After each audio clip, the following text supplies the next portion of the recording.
Hello and welcome to Low Carb Conversations. I'm your host, Leah Williamson, and I'm with my co-host, Holly Jean. Welcome, Holly. Hi, Leah. Feels so long since we've been on a co-host together. Like we had a whole run of them towards the end of the year, and now I feel like we haven't just sat down and had a good chat for a while. We haven't. It's been over a month. Yeah. So we've got lots of recaps to do of previous episodes that you may have missed, or maybe you've enjoyed. And, if you do enjoy a podcast, let us know. You can leave a review or you can tag us on Facebook or Instagram. We'd love to hear from you, especially if there's one that really resonated with you, resonated with you. But Holly, let's first talk about us. Like, you've been up to some really interesting things. Why don't you tell everybody what you've been up to? Yeah, I have all sorts of new fun projects going on. I think I've shared on the show before that I was studying to take my real estate exam here in Oklahoma, just because so many people after I moved reached out, and a lot of people want to leave the states they're currently living in. And so I got my real estate license, and it's been so fun because I work for a boutique real estate broker. We specialize in holistic real estate. And what that means is we help people who are concerned about their health also find homes that are going to be healthy for them. So we look for closest cell towers. We look for registered polluters in the area. We look for any kind of environmental hazards that might be a concern for the houses that they're looking at. So it's been it's been really fun. And also it's been kind of a nice way for me to bridge my background in health, because I started with like environmental toxins and stuff like that and just cleaning up my home environment, and then went into nutrition. So it's kind of like I've come full circle now, and I get to talk about all my favorite things with people and with clients who are interested in that stuff too. So it's always kind of fun to drive around and look at houses and still kind of geek out on the health stuff with my clients too. So it's been really fun. That sounds like the ideal merging of two jobs, isn't it? Yeah, I would have never ever thought that that would be my career path, but it's actually working out beautifully. It's interesting because you head down one path for a particular reason, and then things can change, but you're still drawing on the knowledge that you've learned in order to bring it forth into this job, which I think is like a really cool thing. Yeah. And like a lot of people, I'm surprised at how many people are moving from like mold situations in houses. And so they're going through like detox protocols and stuff. And so to be able to like have an understanding of that recovery journey with them too, and having respect for how important it is that they find a home that is healthy for them and without those threats to their health. I think they really appreciate working with someone who understands on that level also, rather than just someone who's like, I'm just going to sell you a home, but to really understand like the healing journey they're on and how important it is to find a home that's going to be supportive to their healing. Yeah. And you've been there, and it's a success as to what happened with, you moving and finding this new lifestyle and really feeling settled and enjoying it, rather than feeling like most people in the world, stressed out about all the events they cannot change. Exactly. What about you? What's new with you? Well, as you know, I've been on this bit of a journey into discovering different ways to alleviate stresses in life. And so I've been through this bit of a journey where, at first, like I went through my health and nutrition journey and had great success with that. But then there started becoming a point where things were just not working for me. And I felt like I was going backwards and my health was becoming worse. And I've kind of started to look at other lifestyle factors that could be influencing what's going on, because I knew that I was eating the right way. And there had to be some other things going on. And my biggest one is stress and how I react in the world. And so I undertook my yoga journey, which is, that was in 2020. And now I'm also like working as a yoga instructor, kind of bringing my knowledge of health and into that as well. But now I've undertaken a little kind of side project, I guess, into some sound therapy. So I have a beautiful set of crystal sound bowls, which are this kind of like a white crystal, my ones are. And so not like the little metal bowls, but these are kind of like the big ones. And each one represents a different chakra and a different note. So when you play it, it has different sounds. So kind of getting into the music and sound and frequency sound waves. And it's just another way of kind of, I guess it's, for me, playing it, it's another way of really kind of like meditation. It's a different form of meditation in that, like, a lot of people, you tell them, oh, you know, meditation will be so good for you. Look at all these people that meditate. And then you sit there and you're like, I can't meditate. What's going on? Something must be wrong with me. There's so many people that are doing it. But meditation is a really hard thing to do, like to sit in silence in a world that's full of noise, to be able to sit calmly and stillly for 5 minutes is a lot for many people, where the sound bowls really give you something to tune into and listen to, which kind of distracts the mind in a way, kind of sends you into that different kind of frequency. So, and the great thing about it is, you know, it can bring up different emotions, it can stir different things in the body. And you can just, like you do when you meditate, you can just let it sit and let it move on when it's ready. And I just like to imagine it just moving on with the frequency of the sound that you're producing from the bowls. So just a really nice kind of different calming way of meditation and kind of stress relief for the different aspects of everything that's going on in life. That's so cool. I am so interested. Like everything has a frequency, and we're all energy. Everything has an energy. Everything has a frequency. And I think it's so interesting, the healing modalities that you can use with those types of things. And I've been exploring like rife therapy and stuff with the different frequencies. And we actually have a guest coming up, Dr. Mindy Salvino. I think she's in a couple months, but she's a naturopath, and her whole like practice is around like those healing therapies and stuff. So that's really interesting. That'll be a fun conversation, because as you were talking, I was thinking, oh, we should do an episode about that. And then I remembered that we have one coming up. Yeah. And maybe that sounds awesome too. And maybe we can do one just on the bowls, because it is just you know, even if you don't believe in any of that stuff, that you're not on that journey yet, or you haven't discovered that side of things, just listening to the bowls is so soothing and comforting. Like at the moment here in my local area, we've had so much bad flooding, and then we've got COVID outbreaks because our state's been in lockup for so long. No one got COVID, and now they opened up the state. Everyone's getting COVID.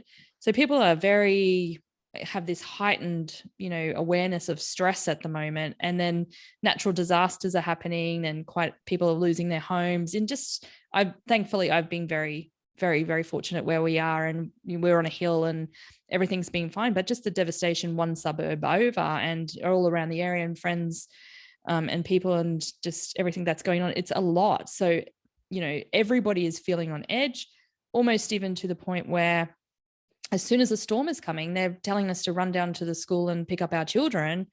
And then we're looking at the radar and there's nothing even coming there. Like, so, you know, it's just rather than waiting to sit things out. So everybody is on edge at the moment. So I have this beautiful root chakra bowl, and it just is very grounding.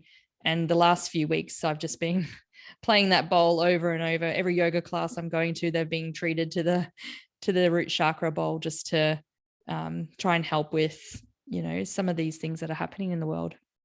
You need a megaphone and just do it for the neighborhood. Yeah, that's right. It's actually quite loud when I get all the bowls spinning. Can be quite loud. So they've got a really loud frequency. Yeah. Okay. Yeah. Well, that sounds awful.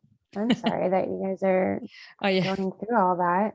Yeah, it's you know, it's hard times, but you can't help natural disasters, right? So everybody's just pulling in, and I guess we've been having food shortages because of it because the local markets were completely underwater. But then it's okay and the farmers actually have been in a lot of trouble, but then I can still get my food sourced from other smaller areas. We just can't get a lot of it at the moment. So it's just a little bit, a bit harder to source things. Yeah. Do those sound bowls, do those travel well like over the computer or stuff, or Yeah, is you it better can. live? It's better live, but you can do it through the computer as well. Yeah.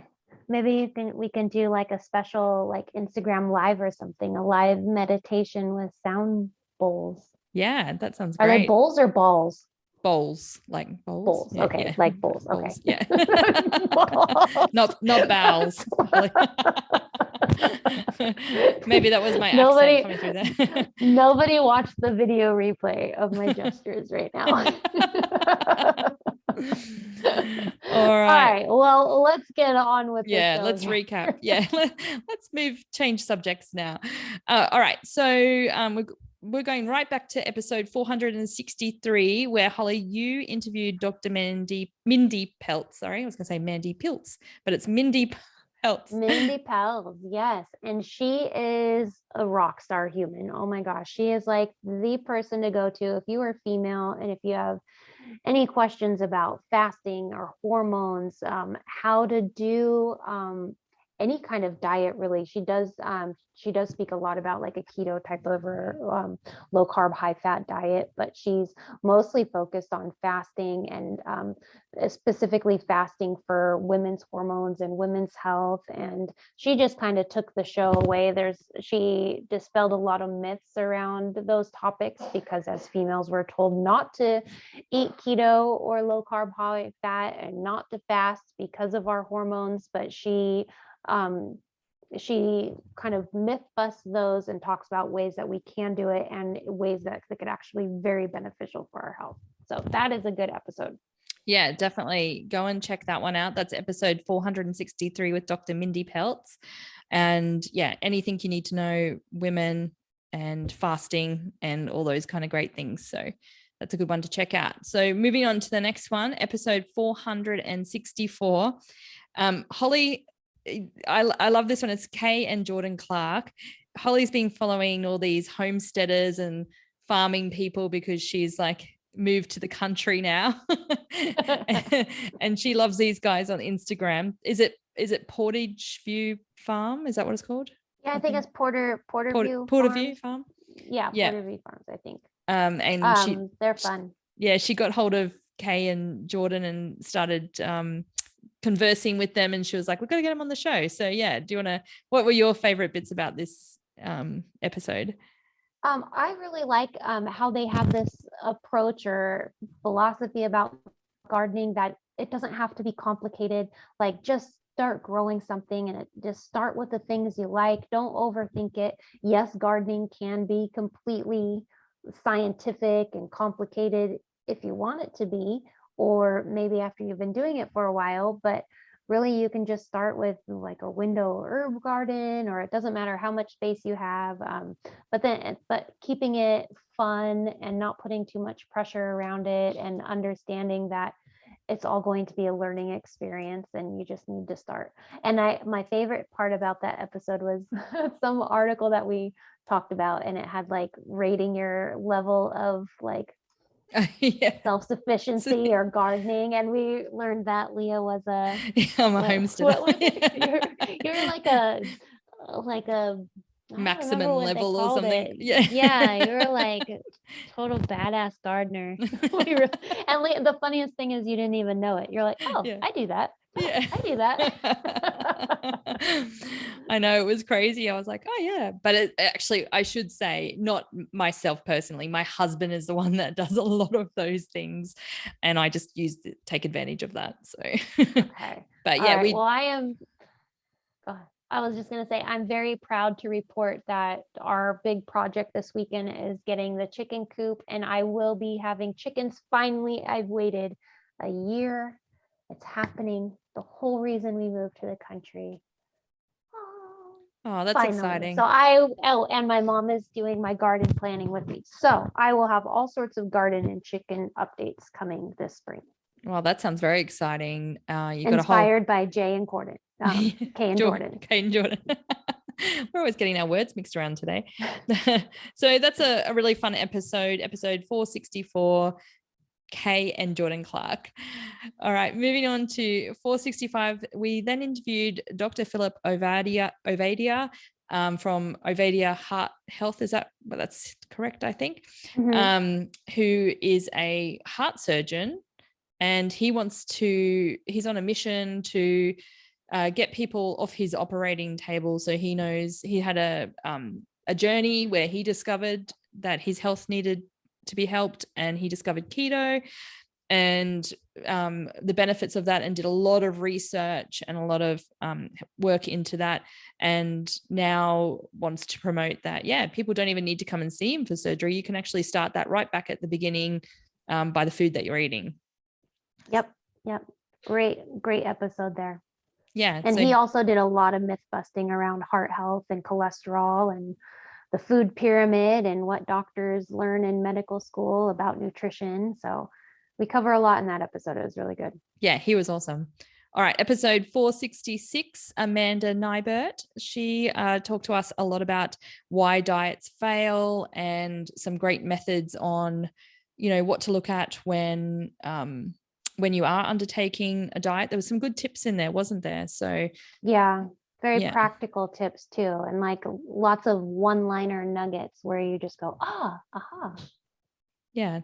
So that's a really good one to check out if you're feeling stuck and just need a bit of a pep talk and know that you're on the right track or wanting to get back onto the right track. That's a really good one to listen to with Amanda Nybert as well. She has a program called the Lean Program, which is a very successful program.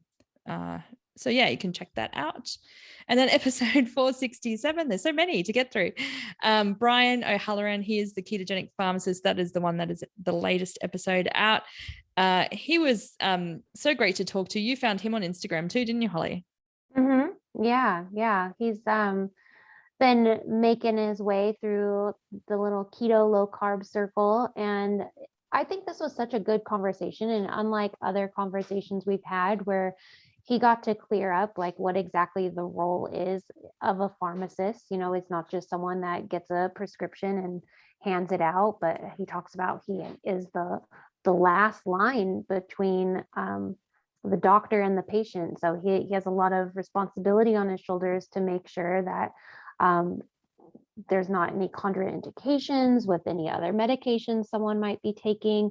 And then he talks about the importance of how if you are going to be changing your diet and lifestyle for your health, how important it is to talk about it with your doctor if you're taking medication, because we know on this show that dietary and lifestyle changes have the power to reverse a lot of common diseases and symptoms and stuff that people are taking things for. So it's important to let your doctors know so that they can monitor your dosage for medication. Yeah, definitely. And I thought it was really funny how all of us in our youth or younger years had jobs in pharmacies as well. Yeah. Where all the cool people worked. Yeah, that's right. So that was episode 467, Brian O'Halloran. Check that one out if you haven't yet. It's a great one, great chat. He's such a nice person as well, like a really, really great guy. So yeah, it's worth listening to that one. All right, we've got an article here. This article is almost depressing. I feel like let's bring the feelings down again with this article. But anyway, we need to talk about it. This is about Bill Gates' radical menu for food systems, ultra processed foods, patents, monocrops. That's actually the title of the article. And I'm actually going to read the start of the article because I think that, I could have paraphrased it, but I just think the article sums it up quite well. If Bill Gates has his way, the food in the future will little resemble what's on our plates today.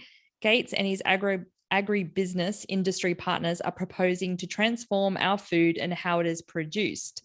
To the techno-food industrialists, hunger and climate change are problems to be solved with data and engineering. The core ingredients of their revolutionary plan, genetic engineering and patenting of everything from seeds to food animals to microbes in the soil, to the processes we use to make food.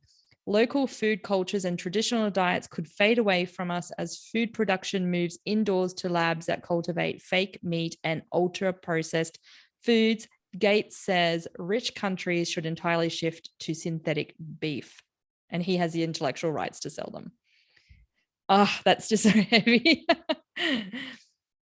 I saw this article being passed around a lot of the kind of like Facebook groups that I'm in, and I just thought, this is, we know this is happening, but do we know it's happening to this extent? It's just been like, slowly phased in, try these meats. They're great for the environment.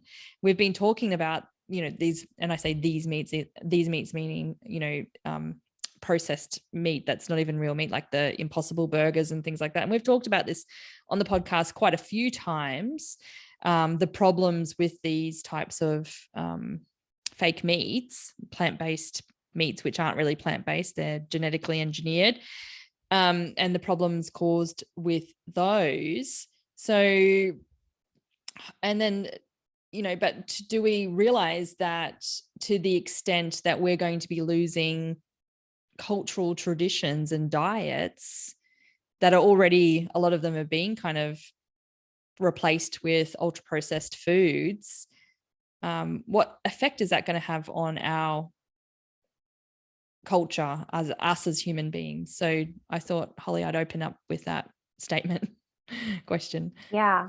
Well, I'm curious to know what the conversations are like in those Facebook groups that you're in, but we know because coming from the ancestral nutrition circle, coming from the industry that wants to preserve those traditions of the way humans have been eating since the beginning of time, and especially since just in the last 50, 60 years, it's only been in the last few decades where we've really started messing with our food system, right? Or how we grow food, how we serve food, how we live, our culture, our lifestyles have changed to move towards this food items and food purchasing for convenience. Okay, this is all new to us. Where humans, we've been around for, I don't even know how long humans have been around, but a long time. since the beginning of time, long time,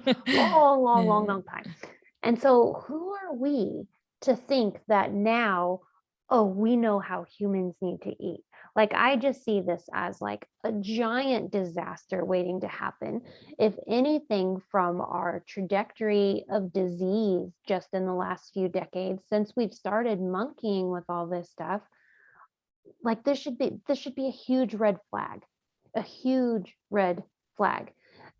especially, I will just say, coming from a person, a guy and his friends who are very open about sharing that the world is overpopulated, and sharing that if they're successful in their endeavors, they'll be able to reduce world population. So it's like funny because they do this double speak thing. So it's like, and on one hand, Bill Gates talks about how, oh, we need to fix our food system because we have so many people. I just want to help everyone have enough food. Here, have this. But then, and when he's out with his cronies, he's talking about, oh yeah, well, if we're successful in our programs, then we'll be able to reduce world population. So which is it?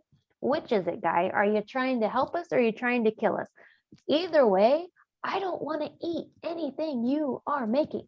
No, neither do I. And I guess the whole thing too is it's like, okay, are these foods really helpful to the climate? Like, when people have looked into how they're made in these factories, are they really reducing carbon emissions with the way that they are producing these foods?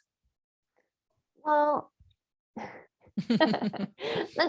it's just funny. Well, it's like, let's hop into our private jets, all of us, and fly across the world and talk about how we can like fix climate change with our technology and with our factories and with our robots and with our artificial intelligence, and with all these things that are going to consume more energy, and they're not recyclable, and they're going to do more damage to the planet, all in effort to save the planet. Yeah. And none of it Doesn't makes make sense. sense. Like if we just look at it with common sense and try to connect the dots, none of it makes sense. Mm.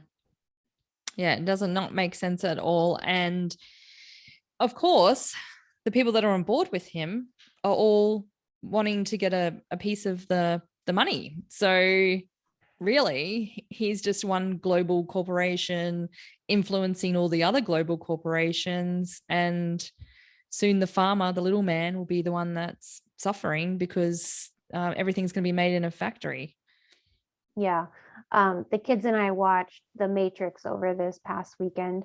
And every time I watch that movie, I pick up on something new. And I don't think I ever picked up on the fact that the whole reason like they're in this matrix is because the humans got so advanced with their technology and their machines and stuff and their artificial intelligence that these artificially intelligent robots got so smart that they realized, oh, the humans are the energy source. So the robots started farming the humans. And so I'm reading about like what he wants to do with like getting artificial intelligence involved with the farming and taking stuff over. And all I'm picturing is, oh my gosh, we're going to end up being like human farmed like the Matrix. All this foreshadowing. Yeah, that's right. I know. What other things from the article did you find were interesting? I think there was a little bit about stevia towards the end, a sweetener that they had produced that's saying using a process of centuries old technique involving fermentation to make Eversweet a non-artificial product when it was actually produced combining genetically engineered yeast with sugar molecules to mimic the taste of stevia. So how do we even navigate these worlds that we're living in with these kind of things happening? Like, you know, we know there's a lot of misinformation on packaging, but this is like next level, right? Yeah. You know, all we can do is what we're doing is talk about it, bring awareness to it, because people don't want to eat stuff that's fake or that's not going to be good for them. Or I think if anything, people are more like against being misled or being not told the truth. Like people are they really have their antennas up to being taken advantage of right now. And so Yeah. I think now is the perfect time for us to have conversations about this stuff because people are paying attention and people want to push back and people want to make the right decisions for their health.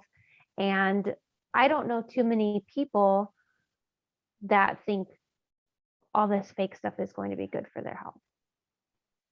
Yeah.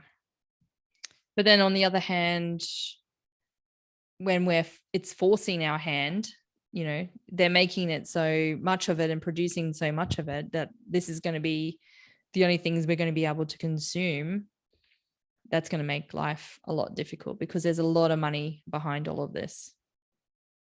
Yep. Yep. So we need to. And that's the only reason this is even getting all this attention. Well, not attention, but that's the reason that this has been pushed so far. And it's only money. It's because these billionaires have the money to influence governments to which make the policies with how they do food and agriculture within their cultures. They're able to influence medicine. They're able to influence patents. It's like, and I certainly don't believe that money is the root of all evil, but I do believe that money and profits and greed is what is driving this, and it's not health and it's not humanitarianism. I think, yeah, that's exactly right. It's not health or humanitarianism that's driving this. It's the money behind it. Yes.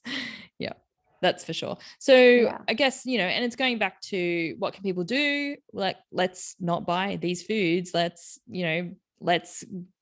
homestead, do our own farming, support our local farmers. It's all these things that we're constantly preaching. This is why, because this is what's coming. Yeah. Yeah, and it's speaking to our legislators and letting them know that we do not want to be passing farming bills that take away from our traditional farming. We don't want to be accepting, I can't even think of the word right now, but it all starts with legislation and pushing back against like forcing companies to have to list their ingredients. Like I know we've been involved in all sorts of legislative battles with companies not wanting to list GMO products on their packaging, and to not fall for that. Oh, well, it just costs too much to change the packaging. It does not. You just don't want to do it. And so it's just as consumers pushing for that transparency and voting with our dollars. Like if we know that there's companies that are playing the game and not being transparent with what they're using in their products and what they're putting on their packaging, stop buying them. Yeah, exactly. Well, that was a heavy conversation. So fun. Good times.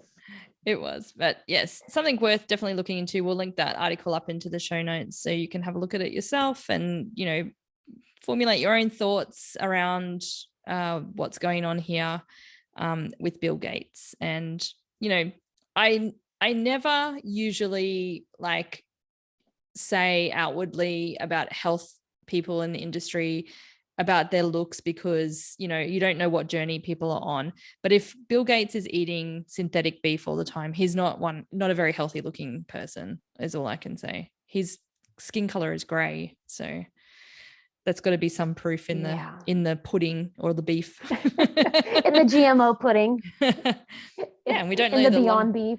In the Beyond Beef. We don't know these long-term health effects, so don't. Yeah. And I don't want to be a science experiment, and I don't want my kids to be a science experiment. Yeah, that's right. But he can be the science experiment. Yeah, let's see what happens to him. I know that there is a lot of concern, where I am now, like in the middle of the country where there is a lot of agriculture. I don't remember what name of whichever company he owns, but there is a lot of concern that he is out and he's buying up lots and lots of farmland. All right. So to plant his synthetic beef. Mm-hmm. Yeah. Oh, plant. Mommy, what's that a field of? Oh, that's GMO cow. It's cow corn. No wonder children are confused as to where their food is coming from. I know. Oh, goodness. All right. All right. Let's finish this episode off at that high point. Have you got anything else you want to add there, Holly? No, I'm going to put a fork in this one. It's done. Too many puns. All right. Well, that's the end of today's episode. Our theme music is created by Andrew Bowden and production services are by Kevin Kennedy Spain of Disc of Light Media. Have a great week, everyone. See ya.